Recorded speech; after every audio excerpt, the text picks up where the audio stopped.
அனைவருக்கும் வணக்கம். நான் உங்கள் 5ஆம் தலைமுறை ஜோதிடர் ராம்குமார் ராஜேந்திரன். நம்ம இன்னைக்கு பார்க்க போற தலைப்பு, மிதுன ராசி என்பவர்களுக்கு உங்களுடைய ராசிக்கு 3ஆம் வீடான சிம்ம ராசியில் சூரியன் மற்றும் கேது ஆகிய 2 கிரகங்களுடைய இணைவுகள். ஆல்ரெடி பார்த்தீங்க அப்படின்னா, சிம்ம ராசியில தான் கேது பகவான் சஞ்சாரம் செஞ்சுட்டு இருக்கிறாருங்க. தன்னுடைய சொந்த வீடான சிம்ம ராசிக்கு, அதாவது சிம்ம ராசிக்கு அதிபதியான சூரிய பகவான் தன்னுடைய சொந்த வீட்டுக்கு இடம்பெயர்ச்சி ஆகக்கூடிய இந்த காலகட்டங்கள். இந்த நிகழ்வு காலகட்டங்கள் அப்படின்னு பார்த்தீங்கன்னா, 18/8/2026 முதல் 17/9/2026 வரை சுமார் 31 நாட்களுக்கு நடைபெறக்கூடிய இந்த நிகழ்வு. இந்த நிகழ்வு காலகட்டங்களில் இந்த சூரிய பகவானுடைய ஆதிக்கத்தில் நிர்வாகத் திறமையும் தலைமை பண்பு வகிக்கக்கூடிய யோகங்களை பெறக்கூடிய இந்த நிகழ்வு டைமில் மிதுன ராசி அன்பர்களுக்கு தங்களுடைய வாழ்க்கையில் எந்த விதமான அற்புதங்கள் மற்றும் மேன்மைகளை தரப்போகுது அப்படிங்கிறத இந்த காணொலியில் தெளிவாகவும் துல்லியமாகவும் பார்க்கலாங்க. நம்ம சேனலை ஃபஸ்ட் டைம் பார்க்குறவங்க தான் சப்ஸ்கிரைப் பண்ணிக்கோங்க. பெல் பட்டனை கிளிக் பண்ணி ஆல் அப்படிங்கிற ஆப்ஷன் கொடுத்துக்கோங்க. இந்த சூரியன் ப்ளஸ் கேது இந்த 2 கிரகங்களுடைய இணைவுகள் நிறைய மாற்றங்களை பெறக்கூடிய ஒரு தருணம். நிர்வாகத் திறமை, தலைமை பண்பு வகிக்கக்கூடிய யோகம், நமக்குன்னு எதிர்பார்க்கக்கூடிய சில நிகழ்வுகளை பெற்றுத்தரக்கூடிய ஒரு தருணம் அப்படின்னே சொன்னாங்க. இந்த கேது பகவான் உங்களுடைய ராசிக்கு 3ஆம் இடத்துல சஞ்சாரம் செய்யக்கூடிய இந்த காலகட்டங்களில் சில நிகழ்வுகளை நீங்கள் தைரியத்தோடு அடியெடுத்து வைக்க முடியாத அளவுக்கு சில தடுமாற்றங்கள் அப்படிங்கிறது வந்துட்டு இருந்ததுங்க. அந்த தடுமாற்றங்களை உடைத்தெறியக்கூடிய ஒரு காலகட்டங்கள். சில முயற்சிகளை தெளிவாக எடுக்கலாம். ஓகே, நடக்கிறது நடக்கட்டும், நம்ம எதுவும் செய்யாமல் இருந்தால் மட்டும்தான் இந்த பிரச்சனையிலேருந்து வெளியே வர முடியாதுன்னு நினச்சிருந்தோம். ஆனால் இந்த முயற்சிகள் எடுத்தால் மட்டும்தான் இந்த ப்ராப்ளத்துலேருந்து வெளியே வர முடியும் அப்படிங்கிறது தெளிவாக தெரிஞ்சுக்கிட்டு அதற்குண்டானபடி சில முயற்சிகள் எடுக்கக்கூடிய ஒரு காலகட்டம் அப்படின்னு சொல்லுவாங்க. இந்த 3ஆம் இடமான தைரிய ஸ்தானத்தில் இந்த கிரகங்களுடைய பயிற்சிங்க. அதே நேரத்தில் இந்த மிதுன ராசி அப்படிங்கும்போது புதனை அதிபதியாக கொண்டவர், புத்திக்கும் வித்தைக்கும் கல்விக்கும் அதிபதி என்று அழைக்கக்கூடியவர். சில விஷயங்களை ஒரு தடவைக்கு பல தடவை யோசித்து செயல்படக்கூடிய இந்த ராசிக்காரர்கள். மற்றவங்களுக்கு புத்திமதி சொல்லுவாங்க. இவங்களுடைய போதனைகளை கேட்டாவே மற்றவங்க ஆட்டோமேட்டிக்காக அவங்களுடைய வாழ்க்கை நிலையே மாறும். இவ்வளோ அழகாக சொல்கிறீங்க, இவ்வளோ விஷயங்கள் சொல்கிறாங்கன்னா ஊருக்கே உபதேசம் பண்ணக்கூடிய ஒரு நபர்கள் தனக்குன்னு ஒரு விஷயம் வரும்போது தான் எதுவுமே சரியாக நடக்க மாட்டேங்குது. ஏனுங்க எல்லாத்துக்கும் இவ்வளோ அட்வைஸ் பண்ணுறீங்க, எல்லாத்துக்கும் பர்ஃபெக்டாக சொல்லி கொடுக்குறீங்க, எல்லாத்தோட வாழ்க்கையிலையும் விளக்கேற்றுற அளவுக்கு சில சூழ்நிலைகள் அடுத்து உங்களுக்கு ஏணிப்படியாக இருந்து சில உதவிகளையும் செஞ்சுருக்கீங்க. ஆனால் எப்படி நீங்கள் இதை மிஸ் பண்ணீங்க, எப்படி நீங்கள் இது தப்பு பண்ணீங்க, இந்த விஷயத்தில் எப்படி நீங்கள் கோட்டை விட்டீங்கன்னு சொல்லி மற்றவங்க நம்மளை பார்த்து கேள்வி கேட்கும்போது தான் எல்லாத்துக்கும் எல்லாமே நல்லபடியாக சொல்லணும். நம்மளுடைய நேரங்காலங்களே என்னமோ தெரியலைங்க. நம்ம எதை பண்ணாலும் நமக்குன்னு ஒர்க் அவுட், மற்றவங்களுக்கு செஞ்சால் அது சக்ஸஸ் ஆகுதானே, எனக்குன்னு செஞ்சால் அது ஒர்க் அவுட் ஆக மாட்டேங்குதுன்னு சொல்கிற மாதிரியே இருக்குங்க. அப்போ அடுத்தவங்களுக்கு உதவி செஞ்சு அது பல மடங்கு உதவிகள் அவங்களுக்கு ஒரு நல்ல சூழல் அப்படிங்கிறது உருவாகுது. எனக்கு உதவி அப்படின்னு கேட்டால் கூட உதவி செய்கிறதுக்கு யாரும் இல்லை. அப்படியும் மீறி உதவி செஞ்சாலும் அது உபத்திரத்தில் தான் போய் முடியுது. ஏன்டா உங்ககிட்ட ஹெல்ப் கேட்டோம் அப்படிங்கிற அளவுக்கு சில சூழ்நிலைகள் வந்துருச்சு. எந்த விதத்துலையும் நான் கேட்கக்கூடிய உதவிகள் என்னுடைய கைக்கு கிடைக்க மாட்டேங்குதுங்க. அவங்களே உதவி செய்யணும்னு நினச்சா கூட என்னுடைய நேரங்காலம் என்னமோ தெரியல, அவங்க எனக்கு உதவி செய்ய முடியாத அளவுக்கு சில சூழ்நிலைகள் வந்துச்சு. இந்த நிலைகள் எப்போ தான் மாறும், சில முயற்சிகள் நமக்கு வெற்றி அடையாதான்னு சொல்லி எதிர்பார்த்துட்டு இருக்கக்கூடிய இந்த ராசிக்கார அன்பர்களுக்கு கண்டிப்பாக வேலை ரீதியாக நிறைய மாற்றங்களை பெறக்கூடிய ஒரு காலகட்டங்கள் அப்படின்னு சொல்லாங்க. வேலையில் நிறைய முயற்சி எடுத்தங்க, எல்லா வேலையும் இழுத்து போட்டு செஞ்சேன். அதே நேரத்தில் எனக்கு பின்னாடி சேர்ந்தவங்களுக்குலாம் ப்ரொமோஷன் கொடுத்தாங்க, ட்ரான்ஸ்ஃபர் கொடுத்தாங்க, சேலரி இன்க்ரிமெண்ட் கொடுத்தாங்க. எல்லா வேலையும் என்கிட்ட வாங்கினாங்கன்னா எனக்கு மட்டும் கிடைக்க வேண்டிய ஒரு அந்தஸ்து மரியாதை எனக்கு சுத்தமாக கிடைக்கவே இல்லைங்க. எனக்கு கேட்கக்கூட அந்த தைரியம் இல்லை. ஏன் இப்படி பண்ணீங்க, எனக்கு தானே கிடைக்க வேண்டிய இந்த ப்ரொமோஷன், எனக்கு கிடைக்க வேண்டிய சேலரி இன்க்ரிமெண்ட் எப்படி மற்றவங்களுக்கு போச்சு, இது என்ன தவறை கண்டுபிடிச்சிட்டிங்க அப்படின்னு சொல்லி கேட்கறதுக்கு கூட தயக்கப்பட்டுட்டு, சரி ஓகே நம்ம விதி எதுதான், இதே மாதிரி தான் போக வேண்டியதுதான் கடைசி வரைக்கும் அப்படின்னு சொல்லிட்டு நம்மளுடைய மனநிலையை நம்மளே மாற்றிக்கிற மாதிரி சில ஒரு சூழ்நிலை வந்திருக்கும். அந்த நிலை கூடிய சீக்கிரத்தில் மாறப்போகுதுங்க. உங்களுக்குன்னு கிடைக்க வேண்டிய அங்கீகாரம் கட்டாயமாக கிடைக்கும். வேலையில் உங்களுக்குன்னு ஒரு பதவி உயர்வோ சம்பள உயர்வோ அப்படிங்கிறது கிடைக்கும். இந்த வேலையிலேருந்து ஒரு ஒரு இடத்துலேருந்து இன்னொரு இடத்துக்கு மாற்றம் செய்யக்கூடிய ஒரு காலகட்டம் அப்படிங்கிறது உருவாகும். வெளியூர் மற்றும் வெளிநாடு சம்மந்தப்பட்ட வேலைக்கு உண்டான முயற்சிகள் கூட இந்த காலகட்டங்களில் கண்டிப்பாக நடக்குங்க. புதுசாக வேலை தேடிட்டு இருக்கவங்களுக்கு இந்த தருணத்தில் சில இன்டர்வியூஸ் எல்லாமே பர்ஃபெக்டாக அட்டன் பண்ணுறதுக்கு முன்ன இருந்த விட கான்ஃபிடென்ட் லெவல் அப்படிங்கிறது இன்க்ரீஸ் ஆகுங்க. கண்டிப்பாக நீங்கள் நல்லபடியாக அட்டன் பண்ணி அந்த வேலையை பெறக்கூடிய ஒரு தருணமாக இருக்க போகுது. தொழில் ரீதியாக முன்ன இருந்த மாதிரி என்னால் எதுவுமே பண்ண முடியலைங்க. ஒரு காலத்தில் நான் நல்லா பயங்கரமாக பிஸ்னஸ் பண்ணிகிட்டு இருந்தேன். நான் செஞ்ச தொழிலில் நான் தான் கிங் அப்படிங்கிற அளவுக்கு பேர் எடுத்துகிட்டு இருந்தேன். ஏன்டா இப்போ இந்த தொழிலை செய்கிறோம் அப்படிங்கிற அளவுக்கு மன வேதனைகள் வந்துருச்சு. ஏன்னா நல்லா போயிட்டு இருந்த பிஸ்னஸ் திடீர்னு என்ன நடந்துச்சுன்னே தெரியலைங்க. பெரிய அளவில் பிஸ்னஸில் நிறைய லாஸு, வச்சிருந்த பொருளெல்லாம் இழக்கிற மாதிரி ஒரு சூழ்நிலை கொடுத்து, அதாவது பொருளை வந்து வாங்கிட்டு போனவங்க எதுவும் பணமும் கொடுக்கல. நிறைய வந்து கடனாக வச்சுட்டு போயிட்டாங்க. அந்த கடனை வசூல் பண்ண முடியாத ஒரு நிலை.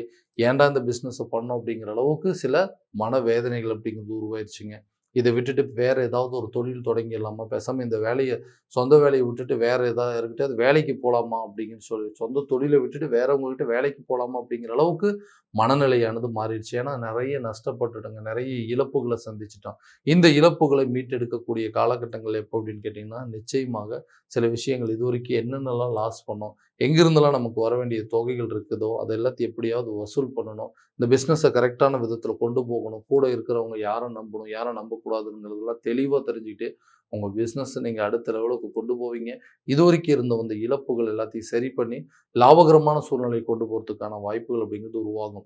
நம்மளால் முடியும், கண்டிப்பாக நம்ம மட்டும்தான் இதை செய்ய முடியும் அப்படிங்கிற ஒரு தைரியமும் தன்னம்பிக்கை துணிச்சல் அப்படிங்கிறது உருவாகும். நம்ம செய்யலைன்னா வேற யார் செய்ய போகிறா, நம்ம ஆரம்பித்தது இதை எப்படியாவது நம்ம முடிக்கணும் அப்படிங்கிற அளவுக்கு உங்களுடைய வேகம் அப்படிங்கிறது கொஞ்சம் ஜாஸ்தியாகவே இருக்குங்க. கண்டிப்பாக உங்களோட பிஸ்னஸை நீங்கள் எடுத்து நடத்தி இதுவரைக்கும் இழந்த இழப்புகள் எல்லாத்தையுமே நீங்கள் சரி பண்ணக்கூடிய ஒரு காலகட்டமாக இருக்கும். நிறைய பேர் புதுசாக ஒரு சில தொழில்களை தொடங்குவதற்கான யோகங்கள் இந்த காலகட்டங்களில் உருவாகும். அடுத்தவங்க கிட்ட போய் இது வரைக்கும் தொழில வேலை செஞ்சுட்டு இருந்திருப்பீங்க.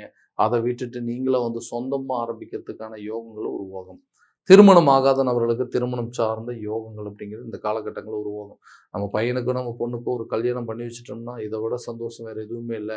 நம்மளுடைய கடமை முடிஞ்சிடும் அப்படின்னு சொல்லி எல்லா விதத்திலையும் எல்லா விதமான முயற்சிகள் எடுத்துகிட்டு இருந்தாங்க. நம்ம ஆசைப்பட்ட லைஃப் தான் கிடைக்கல. அட்லீஸ்ட் நமக்கு அமையக்கூடிய லைஃபாவது நல்லபடியாக கொண்டாடலாம், அட்லீஸ்ட் அதையாவது நல்லபடியாக கொண்டு போகலாம்னு நினச்சவங்களுக்கு எந்த விதத்துலையும் ஒரு நல்ல சுபகாரியம் நடக்கவே இல்லை.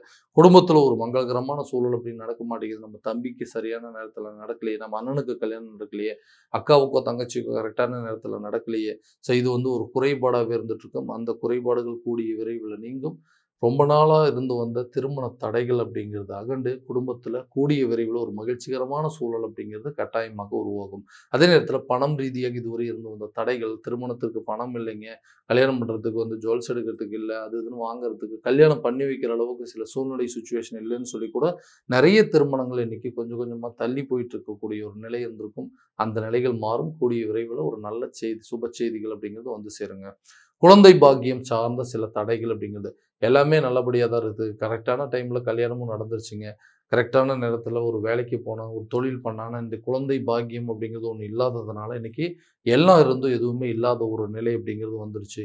மற்றவங்கெல்லாம் கேட்குறது மொதல் விஷயமே கல்யாணம் ஆயிடுச்சு, இத்தனை வருஷம் ஆச்சு, இன்னும் அப்பா ஒரு குழந்தை அப்படிங்கிறது இல்லை, இதுக்கு எதுவுமே ட்ரை பண்ணலையா, நீங்கள் கோயிலுக்கு போகலையா, இந்த கோயிலுக்கு போயிட்டு வாங்க, இந்த மருத்துவரை போய் பாருங்கள், இந்த ட்ரீட்மெண்ட் எடுங்கன்னு சொல்லி நமக்கு அட்வைஸ் பண்ணுறவங்க பேரில் மன உளைச்சல் அப்படிங்கிறது உருவாக்கிட்டு இருந்தாங்க. அந்த நிலைகள் அப்படிங்கிறது கூடிய சீக்கிரத்தில் நீங்குங்க.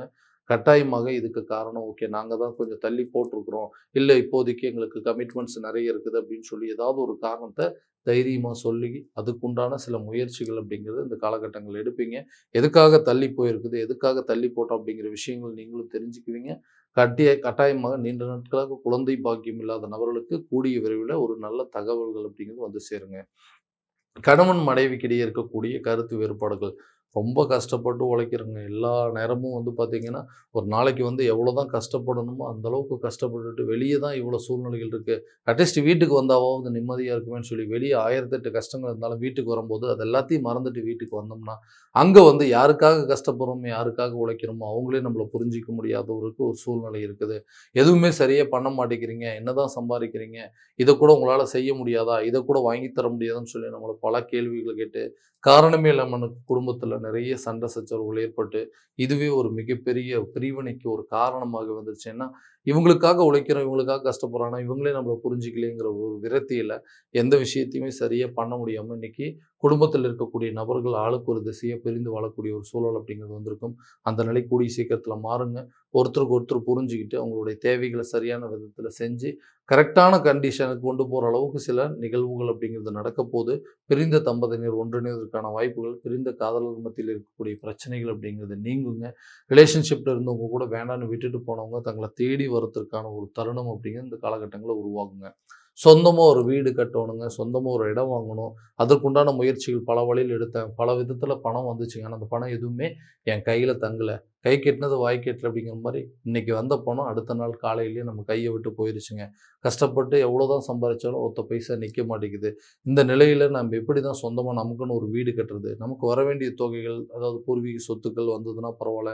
இல்ல நம்மகிட்ட இருந்து கடன் வாங்குனவங்க, கைமாத்தா வாங்குனவங்க அந்த பணத்த குடுத்தாங்கன்னா கூட, இன்னைக்கு இந்த பிரச்சனைய வந்து முடிச்சிடலாம். இல்ல சொந்தமா வந்து யார்கிட்டயாவது வந்து வட்டிக்கு பணம் வாங்குறதோ, அல்லது யார்கிட்டயாவது உதவி கேட்டா கூட, அந்த உதவிகள் அப்படிங்கிறது நமக்கு கிடைக்க மாட்டேங்குதுன்னு யோசிச்சுட்டு இருக்கிறவங்களுக்கு, கூடிய விரைவில உங்களுக்கு சொந்த வீடு கட்டுவதற்கான முயற்சிகள் பல வழிகளில உங்களுக்கு நல்ல தகவல்கள் வந்து சேருங்க.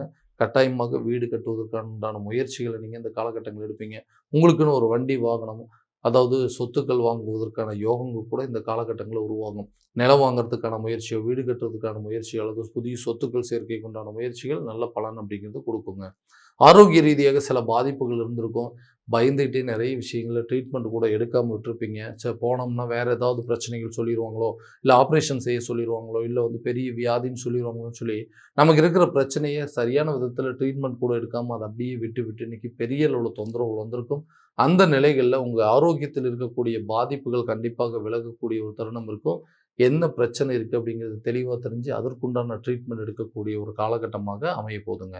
கல்வி ரீதியாக நிறைய முன்னேற்றங்கள் இருக்கும். விருப்பப்பட்ட துறையில தேர்வு செய்து படிப்பதற்கான வாய்ப்புகள், அந்த படிப்பு மூலமா உங்களுடைய அடுத்த லெவல் அப்படி இம்ப்ரூவ்மெண்ட் அப்படிங்கிறது நல்லபடியா இருக்கும். வெளியூர் போய் படிக்கிறதோ, இல்ல வெளிநாடு போய் படிப்பதற்கான வாய்ப்புகள் இந்த காலகட்டங்கள்ல கட்டாயமாக உருவாகும். கடன் ரீதியாக நிறைய பிரச்சனைகள சந்திச்சுட்டேங்க. இந்த கடன்னால நிறைய நாள் தூக்கமே இல்லாம இருந்திருக்கேன். ஏன்னா, இந்த கடன எப்புட்றா அடைக்கிறதுன்னு சொல்லி ஒவ்வொரு நாளும் அத நெனச்சு, நெனச்சு அடுத்த நாள் வந்து என்னால எந்த வேலையும் செய்ய முடியாம போயிருச்சு. மன ரீதியாவும், உடல் ரீதியாவும் நெறைய பாதிப்புகள வந்து சந்திச்சுட்டேங்க. கூட இருந்தவங்க எல்லாமே நம்மள பார்த்து ஒரு கடன்காரன் அப்படின்னு சொல்ற அளவுக்கு ஒரு நிலை. இந்த நிலைக்கு காரணம் நீங்க தான். தேவையில்லாம கடன வாங்கி இன்னைக்கு உங்களுடைய மொத்த குடும்பத்தையும் கடனாளி ஆக்கி வச்சுட்டீங்க. இந்த பிரச்சனையிலருந்து வெளிய வரவே முடியாது. உங்களுக்கு எந்த விதத்திலும் உதவி கிடைக்காதுன்னு சொல்லி, நம்ம எதிர்பார்க்குற இடத்துல உதவி அப்படின்னு கேட்கலாம்னு நெனச்சா கூட, அந்த டைம்ல அத கேட்கறதுக்கு இல்லாத அளவுக்கு சில சூழ்நிலைகள் உருவாக்கிட்டாங்க. யாருக்காக கடன் வாங்குனோம்? குடும்ப சூழலுக்காக கடன் வாங்குனோம். குடும்பத்தில இருக்கிறவங்களுக்கு தேவைகள பூர்த்தி செய்றதுக்காக வாங்குனோம். இன்னைக்கு அந்த கடன் படிப்படியா வளர்ந்து கழுத்த நெரிக்கிற அளவுக்கு சூழ்நிலை வந்துருச்சு. ஏதாவது ஒரு விதத்தில இந்த கடன முழுமையா அடைக்கணும். எனக்கு வர வேண்டிய தொகைகள் வந்துச்சுன்னா, நிச்சயமா அந்த பிரச்சனை தீந்துரும்னு சொல்லி எதிர்பார்த்துட்டு இருக்கக்கூடிய இந்த ராசிக்காரர்களுக்கு, கூடிய விரைவில உங்க கடனை அடைப்பதற்கான சில வழிவகைகள் அப்படிங்கிறது நிச்சயமாக இந்த காலகட்டங்கள்ல பிறக்குங்க. கல்வி ரீதியாக நல்ல முன்னேற்றம் இருக்கப்போது, நீங்க எதிர்பார்த்த துறையில படித்து சாதிக்கக்கூடிய அளவுக்கு சில யோகங்கள் அப்படிங்கிறது கட்டாயமாக உருவாகப் போதுங்க. இதுவரைக்கும் நம்ம பார்த்ததெல்லாம் கோட்சார ரீதியான பலன்கள் மட்டும் தான். இந்த பலன்கள் அனைத்தும் உங்களுக்கு நடக்குமானா, உங்க சுய ஜாதகத்த முழுமையா தெரிஞ்சுட்டு, அதன்படி சில முயற்சிகள் எடுக்கும்போது நல்ல பலன், நல்ல பங்களிப்பு அப்படிங்கிறது குடுக்குங்க. உங்க ஜாதகத்த என்கிட்ட பார்க்கணும்னு விருப்பப்பட்டீங்கன்னா, கீழ தெரியிற நம்பருக்கு கான்டாக்ட் பண்ணி அப்பாயின்ட்மென்ட் ஃபிக்ஸ் பண்ணிக்கங்க. அப்படி இல்லையா, உங்களோட ஜாதகத்த வாட்ஸ்அப் மூலமா அனுப்பிச்சு வச்சீங்க அப்படின்னா, தெளிவான முறையில கணிச்சு துல்லியமான பலன்கள் அப்படிங்கிறது தெரியப்படுத்தப்படுங்க. மீண்டும் அடுத்த காணொளியில் உங்களை சந்திக்கும் வரை, உங்களிடமிருந்து விடைபெறுவது உங்கள் ராம்குமார் ராஜேந்திரன். நன்றி.